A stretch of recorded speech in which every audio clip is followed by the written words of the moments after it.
Nicole ressemble à n'importe laquelle de nos grands-mères. Ah, je suis bien. Je prends l'air, je fais des choses que j'aime bien. Voilà, puis quand c'est fleuri comme ça, c'est beau. Pourtant, cette femme de 70 ans vient de passer 1 an en détention provisoire. Et quand nous la rencontrons, elle sait qu'elle peut retourner en prison. Je suis en train de faire la liste qu'il faut que je m'achète, ce qu'il faut que je remporte. Voilà, au cas où. Comme ça, il n'y aura pas de surprise. Je ne me retrouverai pas sur rien comme la première fois. Il faut que j'aille vider la boîte. C'était quelques jours avant son procès pour tentative de meurtre sur conjoint. Un crime pour lequel elle encourt jusqu'à 30 ans de prison.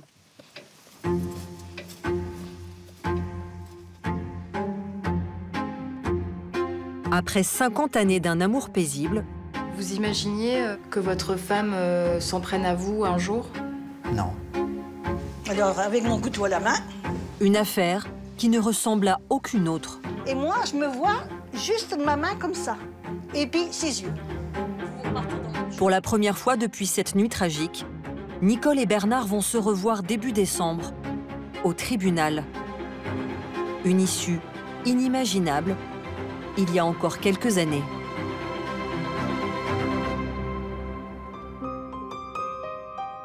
Bernard et Nicole sont des enfants de la campagne charentaise, une région qu'ils n'ont jamais quittée. En 1967, au cours d'un bal, j'avais 15 ans. J'étais ouvrière et mon mari, c'était pour la fête de la commune. J'ai reconnu qu'il y avait tout un groupe et bon, on s'est rencontrés, on a dansé, on ne s'est jamais plus quittés. Ils se marient 4 ans plus tard. Nicole n'est pas encore majeure. Bernard a tout juste 22 ans. Elle était joyeuse, elle était amoureuse. Pour moi, c'était une femme idéale. On s'est mariés parce que moi, mes parents ne me laissaient pas faire grand-chose. Donc j'ai dit, il vaut mieux qu'on se marie, en fin de compte. Et puis on était libres tous les deux. J'avais 19 ans. Elle, la bavarde, enchaîne les petits boulots. Dans les vignes, à la charcuterie du village. Lui, le taiseux, est agent d'entretien. Une vie faite de travail et de bonheur simple. Ensemble, ils ont 3 enfants. Valérie, Sandra et Michael. Le comité des fêtes devient la colonne vertébrale de leurs loisirs. Christiane, sa présidente pendant de longues années, était une amie proche du couple. 2018, ça passe. Elle n'a rien oublié de ces belles années. Vous voyez, ça c'est un concours de belote. Ça c'est de boules. Ça c'était une marche avec après le repas. J'ai des regrets des fois. Vous les trouviez comment ensemble? Bien, bien. Ils dansaient ensemble. Ils aimaient rire, quoi. C'est des gens qui aimaient rire. Quand il y en a un qui disait un petit mot gentil, hein, l'autre il réenchérissait dessus en disant... Ben, ça riait, tout le monde riait après. Bon, ben voilà. On peut dire qu'on a passé de bons moments quand même. Hein. Tous ensemble. 40 ans de jours heureux. Mais en 2010, Bernard et Nicole sont frappés par le décès brutal de leur fils, Michael, dans un accident de la route. Il avait 32 ans. 7 ans plus tard, leur fille Sandra fait un AVC qui la laisse lourdement handicapée. Des épreuves qui abîment l'harmonie du couple. On n'a jamais eu trop de chance sur 2 filles. Il y a un garçon, il y en a une qui est paralysée, et mon garçon qui est mort. Hein? Donc tout ça, ça fait que de plus en plus, c'est écarté l'un des autres. Voilà. C'est alors que la vie de Bernard et Nicole va basculer. En 2017, Bernard trouve du réconfort auprès d'une amie du comité des fêtes. Cette relation, avec une certaine Josiane, va durer 1 an, au vu et au su de tous. Bah, il y avait des petits jeux qui trompent pas. Enfin, bon, voilà. Et ben, la vaisselle était au sous-sol. Alors, à chaque fois, on disait qui va ranger la vaisselle. Ben, Josiane partait en premier et Bernard suivait. Donc vous avez compris plus vite que Nicole? Oui, enfin, faut être un enfant pour pas comprendre. Voilà. Après plusieurs mois d'idylle, Bernard souhaite quitter Nicole. une situation qu'elle ne supporte pas. Dépression, chantage au suicide, Nicole perd pied. Si lui partait, pour moi, c'était perdu, c'était fini. Voilà.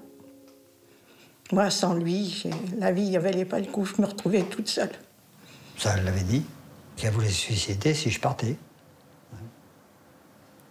Et vous, comment vous preniez ça quand elle vous disait des choses comme ça?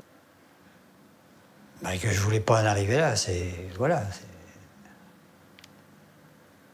C'est d'ailleurs pour ça que j'ai attendu un peu, et bon, ça n'a rien changé.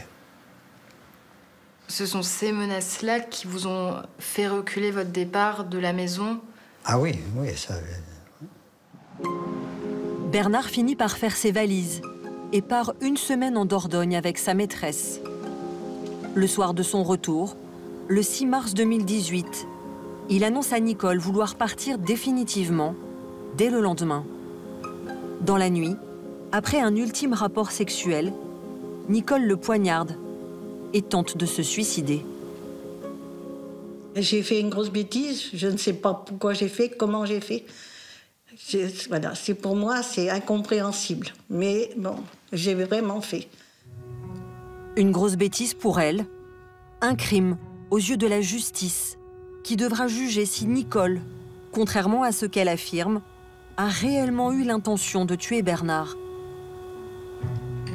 Et bonjour Nicole, ça va? Madame Sata, oui, ça va. Ce jour-là, en vue du procès, elle va rejouer la soirée du drame avec son avocate. Relativement moderne, ok. Voilà. Ça, c'est votre chambre? C'est notre chambre, elle était pas tout à fait machinée comme ça, la chaise n'était pas là. Ben, moi, j'étais ici, je couchais là toute seule, et lui, il couchait dans la chambre en face. Et il vient me trouver. Eh bien, vous n'êtes pas bien. Ah ben, je dormais un petit peu déjà, parce que le médicament faisait... Et puis, vous me dites que vous pleuriez. Oui. Alors, qu'est-ce qui vient vous consoler? Qu'est-ce qui vient vous dire? Non, ben, il vient pour coucher, puis il a fait l'amour. J'ai dit, tu viens? Mais il dit oui. Mais après, je ne me rappelle pas si on a parlé autre chose. Donc, on a fait l'amour. J'ai repris les 2 autres cachets qui étaient là. Nicole aurait pris plusieurs fois des cachets dans la soirée pour oublier, dit-elle, sa peine de perdre Bernard. Voilà. Je vous suis, hein? Oui, oui. Je suis descendue, j'ai pris le couteau et je suis remontée. Et qu'est-ce que vous avez dans la tête, là? Alors là, me demandez pas. Vous savez pas pourquoi vous faites ça? Non, j'ai fait ça, mais je sais pas comment, comme un zombie, je sais pas. Hein. Alors, avec mon couteau à la main. Selon Nicole, Bernard s'est endormi. Et moi, je me vois juste ma main comme ça. Et puis, ses yeux. Ça l'a réveillé. Et vous, ça vous a peut-être un peu stoppé aussi? Je ne sais pas. Vous savez Là, pas. après ça, je peux pas vous dire. Les médecins constateront une plaie à côté du cœur, Je sais pas. Mais je vous une dis, ça blessure m'a- non mortelle. Ça change. Vous savez, madame, l'intention d'un coup, on le mesure à quoi?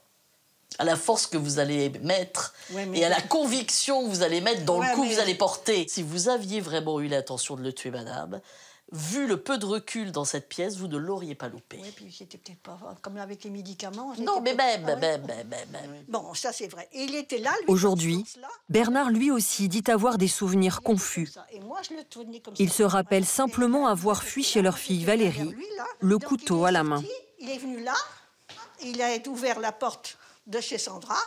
Et moi, je me rappelle que j'ai ouvert la fenêtre et je lui ai dit, t'en vas pas, tu vas mourir dehors. Il est parti, vous repartez dans votre chambre. Oui. Et là, qu'est-ce qui se passe? Vous fermez la porte. Je prends la lame de rasoir et je me l'ouvre alors que la porte était fermée et je me l'ouvre les veines. Et je me couche. Et je pensais pouvoir mourir tranquille. Cousu Les en secours, 2 étages. alertés par la fille du Tout à fait couple, dessous et- placeront Nicole en hôpital psychiatrique pendant 2 semaines avant qu'elle ne parte en détention provisoire. Une année derrière les barreaux, pendant laquelle, dans ce village de 900 âmes, principalement des retraités, les habitants vont étonnamment prendre fête et cause pour Nicole. 1, 2, 3, 4, 5, 6, 10, 11, 12, 13, 14, 15. On pense Des à soutiens toi. en nombre. Jean-Claude, nous pensons à toi, on t'embrasse. Et je croyais qu'un coup en prison, tout le monde m'aurait tourné le dos. Puis bon, ça remonte un peu le moral. C'est une carte de bonne année 2019 de Nicole, quand elle était en prison, avec une lettre. Ne te sens pas gênée de me parler du comité des... Au contraire, ça me ferait plaisir. J'ai l'impression d'y être un peu comme ça se goupille. J'espère que tout va bien. Elle a fait la chose, c'est vrai, mais bon, c'est pas... Non. Je la vois pas comme une criminelle. Quand Nicole est sortie de prison, Bernard l'a laissée revenir dans leur maison et a préféré vivre à quelques kilomètres de là. Ce jour-là, chez son avocate, il semble bien isolé. Des enfants, ils viendront avec vous ou avec elle, hein? Oui, je vais être tout seul, très certainement. Et ma fille, à un moment donné, elle ne voulait plus me voir non plus. Voilà. Pour quelle raison? Ben parce que c'était un peu de ma faute si tout ça s'est passé comme ça.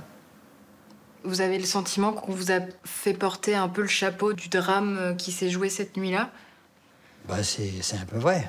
Voilà, c'est moi qui ai déconné le plus dans l'histoire. Au procès, l'avocate se trouvera dans une situation atypique. Bernard lui demande d'épargner Nicole. On retrouve ce type de comportement et d'attitude de la victime bien souvent dans les dossiers dont nous avons à traiter et qui sont les dossiers de violence conjugale. Bien souvent, ces personnes-là sont les premières à pleurer le compagnon, le mari, qui a des ennuis judiciaires parce qu'elles estiment qu'elles sont responsables de tout cela. Depuis la nuit du drame, les époux ont interdiction formelle de se voir.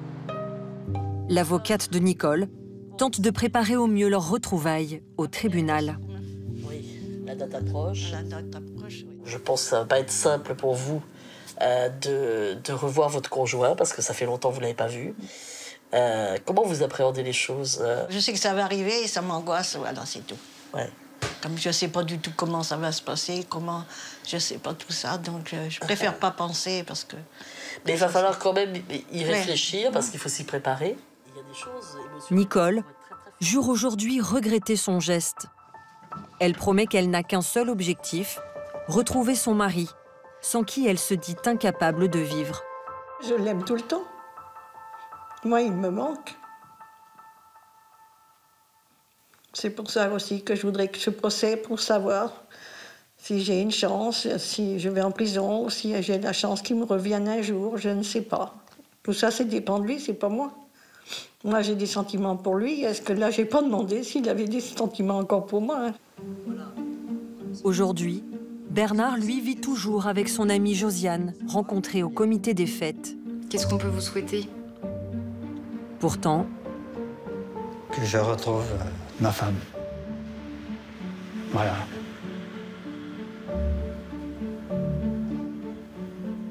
Vous l'aimez quoi qu'il se passe? Oui. Je veux retourner avec elle parce que je l'aime encore, c'est tout, et voilà. C'est peut-être